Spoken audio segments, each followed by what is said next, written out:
Last time we had completed this pearl example in which somebody has come to ask us for pearls and they want 38 plus 38 plus grams of pearls and they want 300 pearls.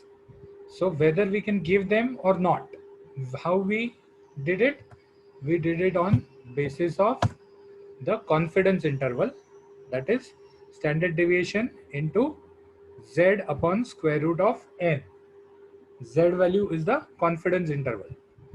So 1.96 Z value means 95% confidence interval. How we came to know this Z value? With help of this graph. So 95% is 1.96 standard deviation. That means 95% we are sure that our pearls will be more than 38 grams. So today we go to how we calculate Z. How we calculate Z.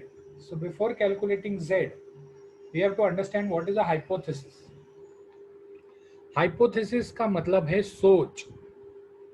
तो अब सोच या भावना या कोई gut feeling, ये दोनों side से हो सकती है. दोनों साइड से हो सकती है. One is the positive side, one is the negative side. One hypothesis can be मैं ये कर सकता हूं, वन हाइपोथेसिस कैन बी मैं ये नहीं कर सकता. ठीक है. वन हाइपोथेसिस कैन बी ये ड्रग एक्ट करता है, वन हाइपोथेसिस कैन बी ये ड्रग एक्ट नहीं करता. नाउ व्हेन आई से hypothesis, THESES is the plural and THESIS is the singular. So when I say hypothesis, it is plural. There are two hypotheses. So we are testing, let us take an example.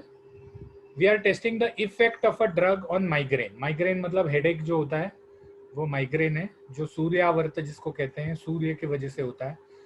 तो सूर्यावर्त में migraine लोगों को होता है जो 6 घंटे में, मतलब 10 बजे अगर चालू हुआ तो 2 बजे चला जाता है. तो we know that the migraine goes away in 6 hours mean after the start. किसी को 7 घंटा लगता है, किसी को 5 घंटा लगता है. तो mean hours of migraine going away is 6 hours. Now हमको किसी ने बोल दिया कि भाई ये ड्रग जो है ये माइग्रेन पे काम करता है. So we are testing the drug in not 100 actually. I have taken 81 आगे because of ये करने के लिए easy पड़े calculation. So we are testing the drug in 81 samples. This is not 100. This is 81. So 81 samples को हमने वो drug दिया और ये पता चला कि 5 घंटे में उनका माइग्रेन चला गया है. यहाँ कितने घंटे में जा रहा है? 6 आवर्स. यहाँ कितने घंटे में जा रहा है? 5 hours with a standard deviation of 1 hour. मतलब स्टैंडर्ड डेविएशन कितना है? 5 से 6 भी घंटे होते हैं, 5 से 4 भी घंटे होते हैं. तो standard deviation, first standard deviation is 5 hours. तो we want to see whether the drug is effective. अब किसी किसी को तो 6 घंटे में भी गया है. तो we want to see whether the drug is effective. So we set up two hypotheses. The first hypothesis is the standard deviation of the population is not known. ये population जो है 6 hours वाला, ये population का standard deviation हमको पता नहीं है. तो we set up two hypotheses. One is known as H0 and one is known as HA. H0 is null hypothesis. Null मतलब negative. तो इसका मतलब हम नल हाइपोथेसिस में ये सोचते हैं कि ये ड्रग काम नहीं करता. So negating the effect of a research to be demonstrated is null hypothesis. जो भी रिसर्च हम कर रहे हैं उसका एक पॉजिटिव साइड है, एक नेगेटिव साइड है. तो negative side of the research which we are doing is known as null hypothesis. तो हमारा इस केस में null hypothesis क्या होगा? इस केस में हमारा null hypothesis होगा कि ये जो 5 साल में 5 घंटे में जो सर दर्द हटाने वाला ड्रग है ये काम नहीं करता। जबकि हमारा ऑल्टरनेटिव हाइपोथेसिस क्या होगा कि 5 घंटे में ये जो हटाने वाला ड्रग है ये काम करता है। अब 5 घंटा और 6 घंटा ये दो हमारे पास डेटा है, लेकिन कभी कभी 5 घंटे का 6 भी घंटा हुआ है, कभी 7 भी घंटा हुआ है, क्योंकि वो स्टैंडर्ड डेविएशन है ना, वो जितना दूर जाएंगे उतने घंटे बढ़ते जाएंगे। तो हमारे जो घंटे हैं वो कभी 7 भी हुए हैं, कभी 4 भी हुए हैं, कभी 5 भी है। तो हम सिर्फ फिगर को देख के ये नहीं बता सकते कि ये ड्रग काम कर रहा है या नहीं कर रहा। तो हमको ये हाइपोथेसिस प्रूव या अप्रूव करने पड़ेंगे या फिर रिजेक्ट करने पड़ेंगे।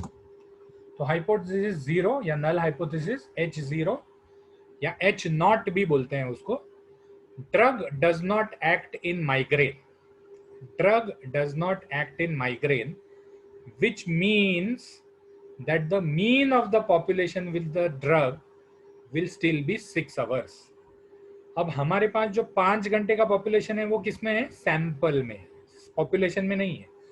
तो H0 का मतलब क्या है कि जब हम ये ड्रग पूरे पॉपुलेशन को देंगे तब भी 6 घंटे ही लगेंगे जाने के लिए, क्योंकि 6 घंटे लगे तभी तो वो काम नहीं कर रहा है, ये प्रूव हो जाएगा, क्योंकि 6 घंटे का मीन हमारे पास पॉपुलेशन का है। तो 6 घंटे लगते हैं। So 6 hours will be the mean and 1 hour will be the standard deviation. तो अगर हमारा पॉपुलेशन का सैंपल से निकाला हुआ डेटा और एक्चुअल पॉपुलेशन का डेटा सेम है तो इसका मतलब ड्रग काम नहीं करता। और हमारा ऑल्टरनेटिव हाइपोथेसिस क्या होगा कि drug acts in migraine which means that the mean of the population with the drug will be less than 6 hours। यहां तक सबको समझ में आया? कहीं किसी को डाउट है? कोई भी डाउट है पूछ सकते हैं, क्योंकि जब तक हाइपोथेसिस नहीं समझेंगे तब तक Z का टेस्ट या टेस्ट स्टैटिस्टिक्स या स्टैटिस्टिकल टेस्ट नहीं समझ में आएगा। ऑफ कोर्स आपको एग्जाम में इसके सम्स नहीं आएंगे, आपको ये लिखने को ही आएगा, तो लिखने में आपको ज्यादा क्लियरली समझ में आना चाहिए। तो there are two types of hypothesis, H0 and HA। H0 is the negated part of what we want to prove, HA is the part which we want to prove। तो अगर मुझसे नहीं होने वाला या मुझसे होने वाला, तो इन दोनों में से कोई एक ही कंडीशन सही निकल सकती है। अगर मुझसे होने वाला है तो नहीं होने वाला गलत है, और नहीं होने वाला है तो होने वाला गलत है। तो इसीलिए इन दोनों हाइपोथेसिस में से कोई एक हाइपोथेसिस जब हम निगेट कर देते हैं या रद्द कर देते हैं या डिसअप्रूव कर देते हैं तो हमको समझ में आ जाता है कि इससे क्या काम होने वाला है। अब ये हाइपोथेसिस सिंपल चीज निगेट करने के लिए, whether the mean of the drug in the population is same as the population without the drug. जब कोई भी ड्रग नहीं लेते तो 6 घंटा, तो जब ड्रग लेंगे तो अगर 6 घंटे से कम होगा तो वो पॉपुलेशन में काम करेगा, 6 घंटा या 6 घंटे से ज्यादा होगा तो पॉपुलेशन में काम नहीं करेगा। ये क्लियर है? ओके। तो H0 is assumed to be true। पहले हम नल हाइपोथेसिस को ट्रू मानते हैं। मतलब क्या है कि ये आपका पॉपुलेशन है और एक minute, let me annotate. So this is your population, ये काला कलर का लाइन जो है वो। तो अब हम अगर पॉपुलेशन को ड्रग देते हैं तो ड्रग से भी पॉपुलेशन का जो लाइन आएगा that will B this way only. Sorry, ये लाइन ड्रॉ नहीं हो रहा है। सो अल्टीमेटली पॉपुलेशन का mean with the drug and without the drug will be the same. So this red line is without the drug and the black line is, sorry, red line is with the drug and black line is without the drug। तो mean क्या आया? Mean 6 hours इसका भी आया और इसका भी round about 6 hours ही आया, 6 घंटे के आसपास ही आया। मतलब या तो यहाँ आया या तो यहाँ आया। तो because the mean with the drug is equal to the mean without the drug, we can say that the H naught or the null hypothesis is true. तो सबसे पहले हम ये assume करते हैं कि null hypothesis is true. जब हम ये assume करते हैं उसके बाद हम calculation करने को लेते हैं. So we find the sigma or the standard deviation of the capital X, that is the population. So sigma of the population we are trying to find. So this capital X is the population, small x is the sample. Okay, so sigma of the capital X is equal to sigma or the standard deviation of the sample divided by square root of the n. Capital N आएगा तो number of people in the population, small N आएगा तो number of people in the sample. तो हमको sigma x मालूम है, एक है, तीन नहीं है एक्चुअली, एक है ना. लेट मी सी,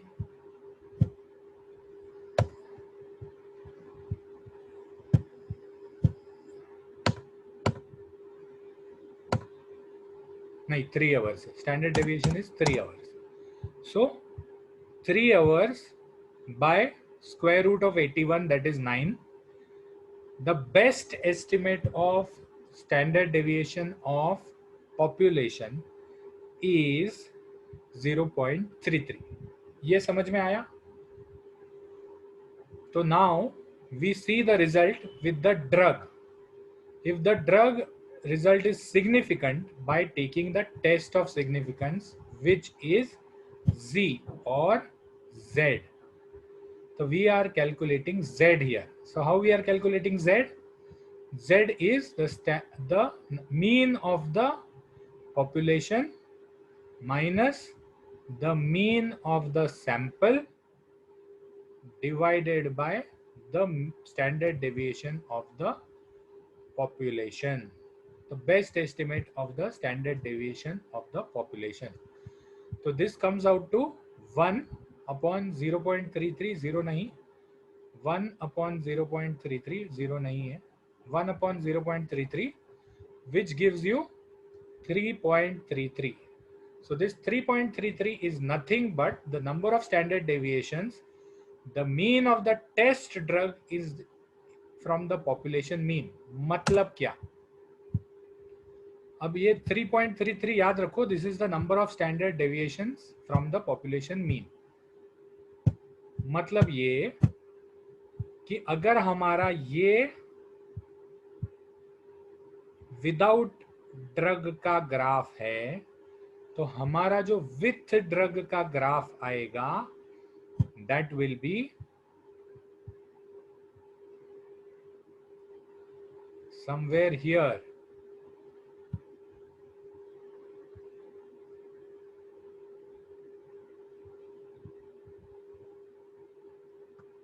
तो हमारा जो स्टैंडर्ड डेविएशन है that is 3.33 times the standard deviation of the mean. तो first standard deviation, second standard deviation, third standard deviation और उससे भी आगे, उससे भी आगे. तो somewhere around in this portion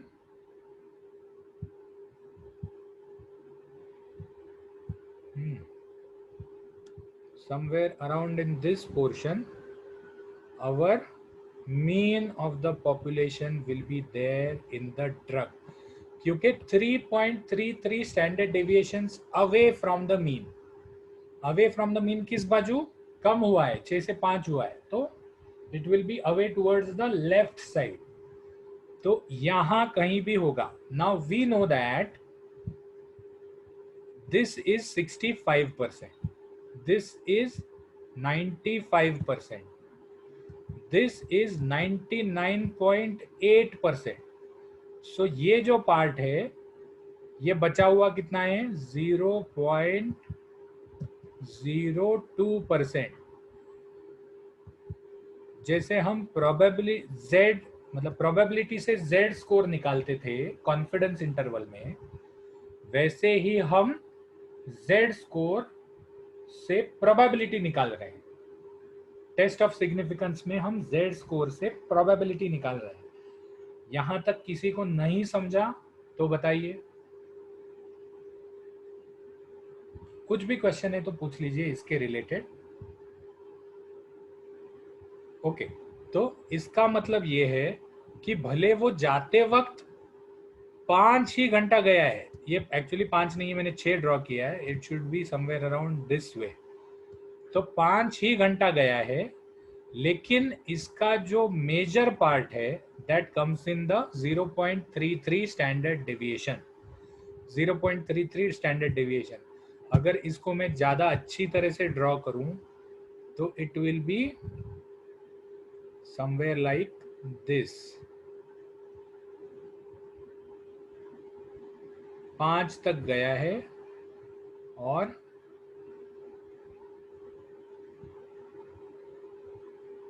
ये, तो ये ग्राफ में मीन क्या आया? ये ग्राफ में मीन आया 6, which is without the drug. ये ग्राफ में मीन क्या आया? ये ग्राफ में, सॉरी अबाउट द लाइन, ये ग्राफ में यहां पर अगर 6 है तो ये ग्राफ में मीन आया 5।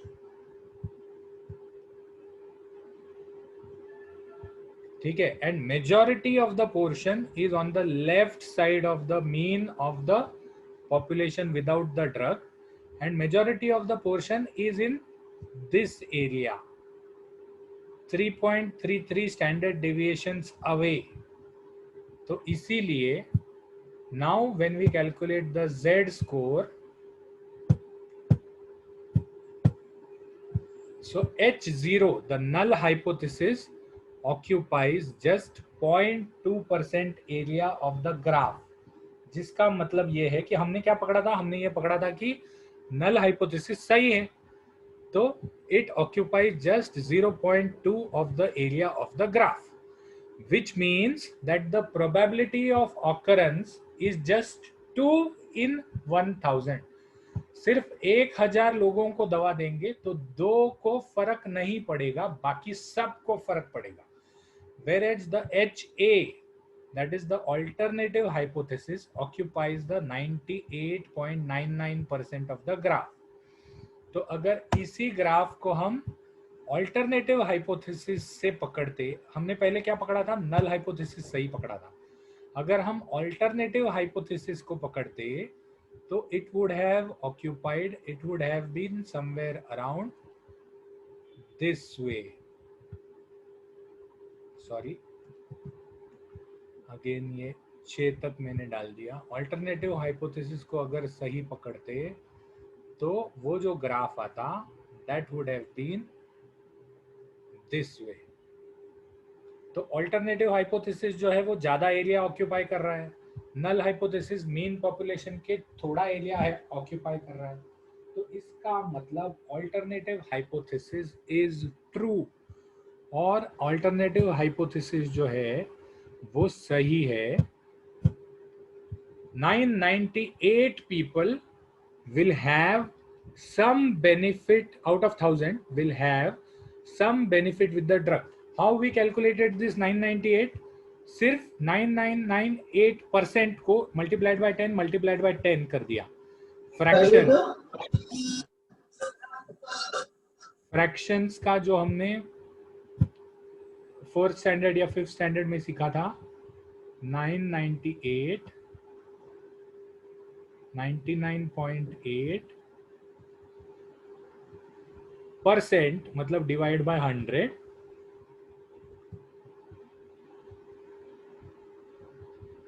तो अब इसको पॉइंट हटाना है तो इधर एक 10 से मल्टीप्लाई करना है और इधर एक 0 ऐड कर देना है। तो इसका मतलब 1000 लोगों में 998 लोगों को इससे फर्क पड़ेगा। सो देयरफॉर H0 और null hypothesis is proven wrong and we have calculated the Z score therefore the drug has significant action in migraine. अब यहाँ पर significant action मतलब क्या है? सिग्निफिकेंट एक्शन का ये मतलब नहीं है कि सब लोगों को 10 मिनट में आराम पड़ेगा. ज्यादातर लोग जो 6 घंटा तक तकलीफ लेते थे उनको कम टाइम में आराम पड़ेगा. ऐसा नहीं है कि 10 मिनट में आराम पड़ेगा. We are trying to prove whether इस ड्रग का इफेक्ट है या नहीं है. तो किसी को 5 घंटे में पड़ सकता है, किसी को 4 में, किसी को 5 घंटा 15 मिनट में, किसी को 6 घंटे के आसपास भी पड़ सकता है, लेकिन ज्यादातर लोगों को फर्क पड़ेगा. This is what we are doing when we are rejecting the null hypothesis. We are rejecting the null hypothesis. Okay, तो यहां तक किसी को समझ में आया नहीं है तो बताइए. सिंपल सा चीज है कि जिसमें कॉन्फिडेंस इंटरवल देखा जाता है उसमें हम प्रोबेबिलिटी से z स्कोर निकालते हैं, और जब हम टेस्ट ऑफ सिग्निफिकेंस देखते हैं तब हम z स्कोर से प्रोबेबिलिटी निकालते हैं. z स्कोर और प्रोबेबिलिटी का जो ग्राफ है, that graph has been shown long back in standard deviation. हाँ, यहाँ Z score और probability का जो ग्राफ है, that has been shown long back in standard deviation, that 62.8% of the data is within one standard deviation, 95.4% of the data is within 2 standard deviations, or 99.8% of the data is within 3 standard deviations. So Z score is nothing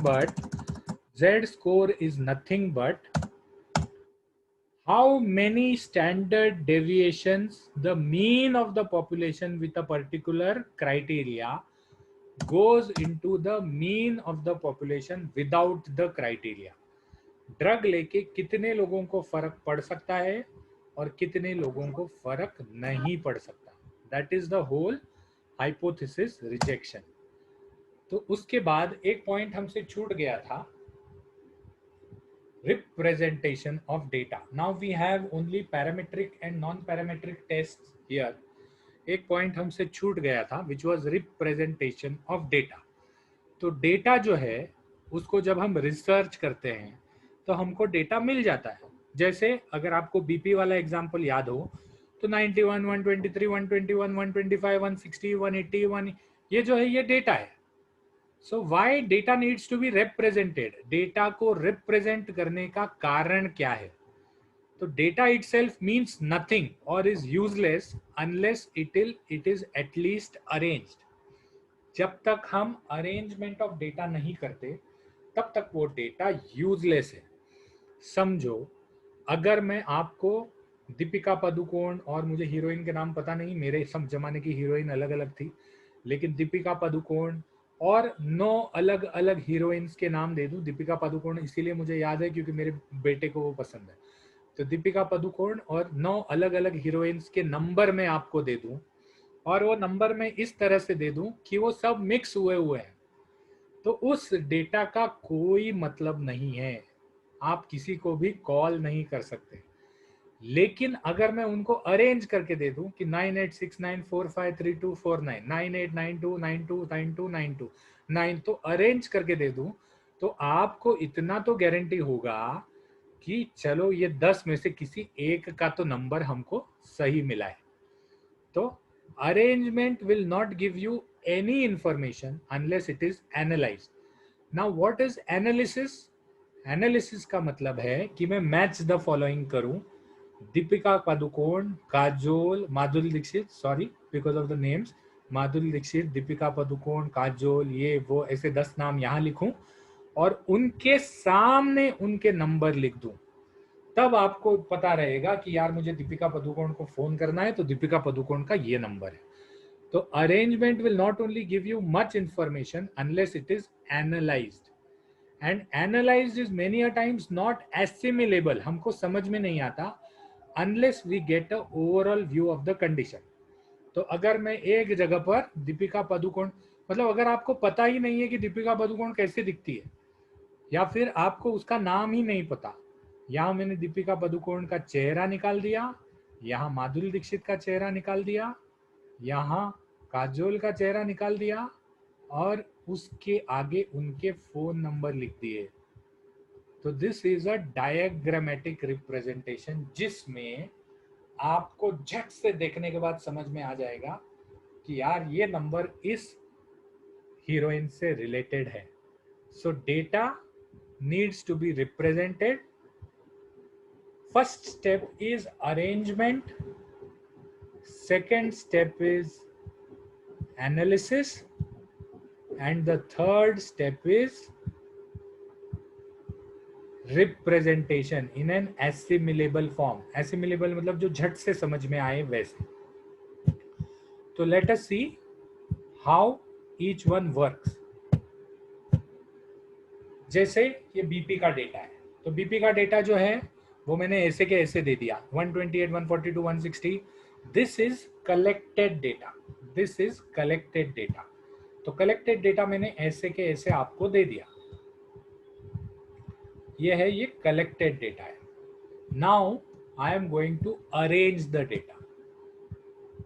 arrange कर लिया, ये arrange कर लिया। Arrangement के बाद आपको क्या समझ में आ जाता है कि अरे मिनिमम सैंपल का डेटा क्या था 90, मैक्सिमम क्या था 160। तो इसका मतलब जब हम इस डेटा को अरेंज करते हैं तो हमको थोड़ी सी इंफॉर्मेशन उसमें से मिल जाती है। तो इसीलिए डेटा को सिर्फ कलेक्ट करना इंपॉर्टेंट नहीं है, अरेंज करना इंपॉर्टेंट है। लेकिन इससे हमको ये पता चलता है क्या कि कितने लोगों का कितना ब्लड प्रेशर है या कितने लोगों का एवरेज मीन है? नहीं। तो इस चीज के लिए हमको डेटा एनालाइज करने की जरूरत है। जब हम डेटा को एनालाइज करते हैं तो हमको उसका मीन, उसका रेंज, उसका बीपी और उसका स्टैंडर्ड डेविएशन, चारों चीजें मिल जाती हैं। तो हमने एनालाइज किया, मीन निकाला, उसका मीन इज 124। तो इसका मतलब average BP is ABP, ABP news नहीं है, ABP is average BP. So average BP is 124। तो अगर हमारा बीपी 124 के आसपास है तो ठीक ठाक है, लोगों को जितना है उतना ही हमारा बीपी है। अगर हमारा जो रेंज है वो 60 के अंदर है, मतलब फ्लक्चुएशन जो है नीचे और ऊपर, फ्लक्चुएशन जो है मतलब 124 से सोएंगे तो कितना नीचे जाएगा और झगड़ा करेंगे तो या दौड़ेंगे तो कितना ऊपर जाएगा। तो 120 से +30 या 120 से -30 जाता है तो हमारा बीपी नॉर्मल है। This is what we have understood by taking out the range.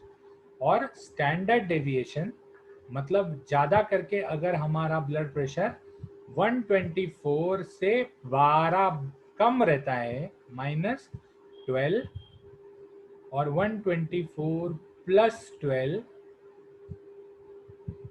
तो फिर भी हम नॉर्मल लोगों में आते हैं, क्योंकि नॉर्मल लोगों का स्टैंडर्ड डेविएशन जो है that is one standard deviation on both sides. So when we are either 112 or 136, that means we are in the majority of the people who have normal BP. 65.2% of the people who have normal BP, तो उस range में हमारा आता है। तो this comes with analysis of data. ठीक है, यहां तक किसी को कुछ समझ में नहीं आया है रिप्रेजेंटेशन में? रिप्रेजेंटेशन में अगर किसी को कुछ समझ में नहीं आया तो पूछ सकते हैं। So now this is the last slide of the day. ये एक एक एक एक क्या चीज है ये हम अगली बार देखेंगे जब हम पैरामेट्रिक और नॉन पैरामेट्रिक टेस्ट करेंगे। तो उसके पहले ये देख लेंगे। We can represent data in the following forms. Tabular form, tabular form में कैसे करते हैं? टैबुलर फॉर्म में हम टेबल बना देते हैं। टेबल कैसे बनाते हैं?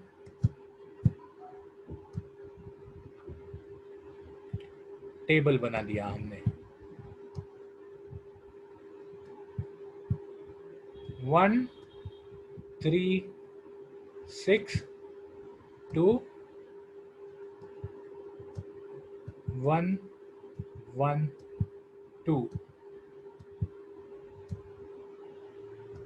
65% ऑफ द पीपल। फिर 1 1 2 से 1 0 0। ये 100 कैसे आया? 2 standard deviations away, 2 standard deviations away. So 112 से 100 15% ऑफ द पीपल। उसके बाद 136 से 148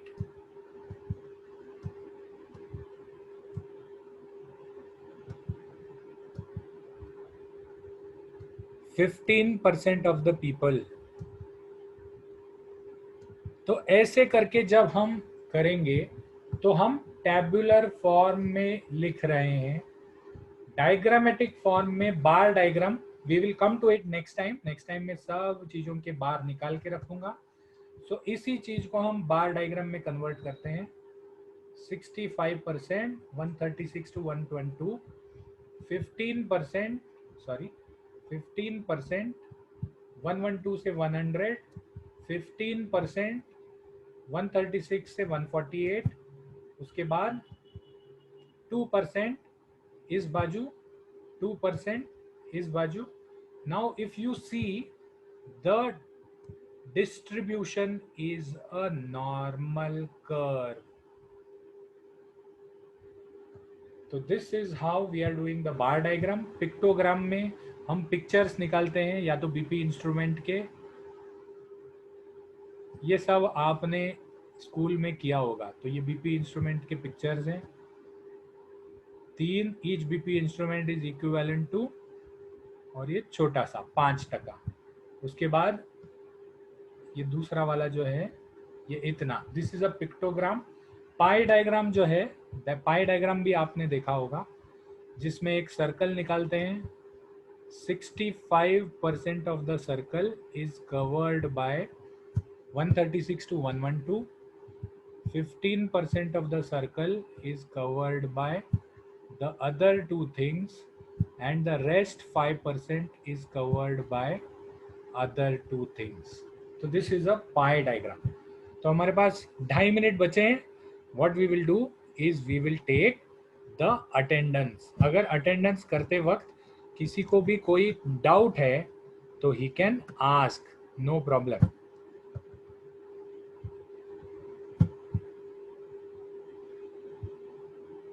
So this is your link to attendance.